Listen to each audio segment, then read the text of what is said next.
I feel so blessed that I have this in me because it was always there from when I was born. It wasn't something I took up later on. I was always drawing and painting when I was a little girl. I always tell everyone I was born with a paintbrush in my hand. This piece is called Follow Your Dream.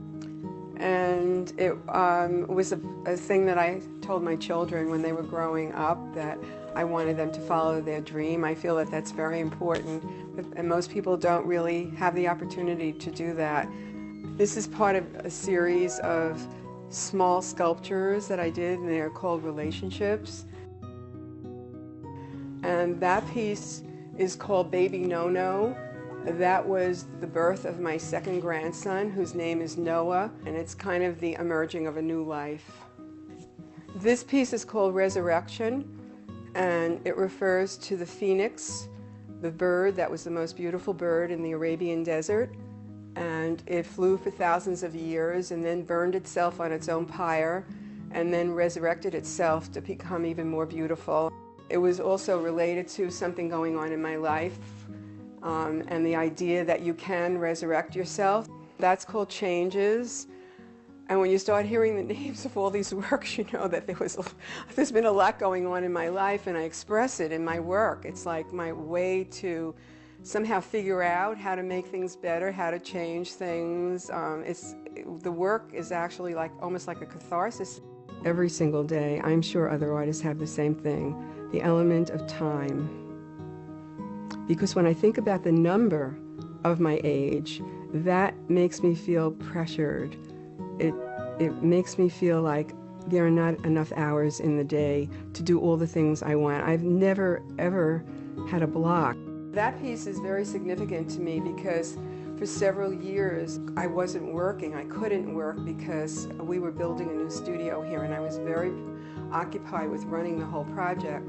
So when I was able to finally get back to work, I did that work, and that was the first one of a whole series, and it's called Breaking Free. And that was done when my first grandson was born, and I was fortunate enough to be able to hold him just maybe 5 minutes after he was born, and his finger, his index finger, was out like that, and so this green over here is his finger sticking out. This small work over here was done many, many years ago. And of course, I grew up with a very traditional background in art training, and so we all worked representational in the beginning.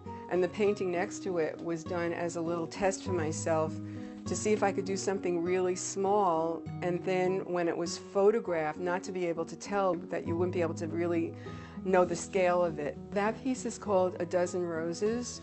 It was a time when I had Epstein-Barr. I was very, very sick, and I couldn't do very much for 14 months. I was really laid out. And both of my sons were in college at Cornell University, and it was Valentine's Day, and the doorbell rang. There was this dozen roses being delivered to me. That's what came out of that experience, an explosion of love. These mobiles are something that I really am excited about. I was asked a number of years ago to do an ornament for the Christmas tree at the Aldrich Museum. I just decided I wanted to do something that was fun and not so serious like my big paintings. All of these works on paper, as well as all of my mobiles, are part of my new body of work, which is called Elements of Peace. Some people will tell you, oh, do it this way or do it that way. You have to be very true to yourself.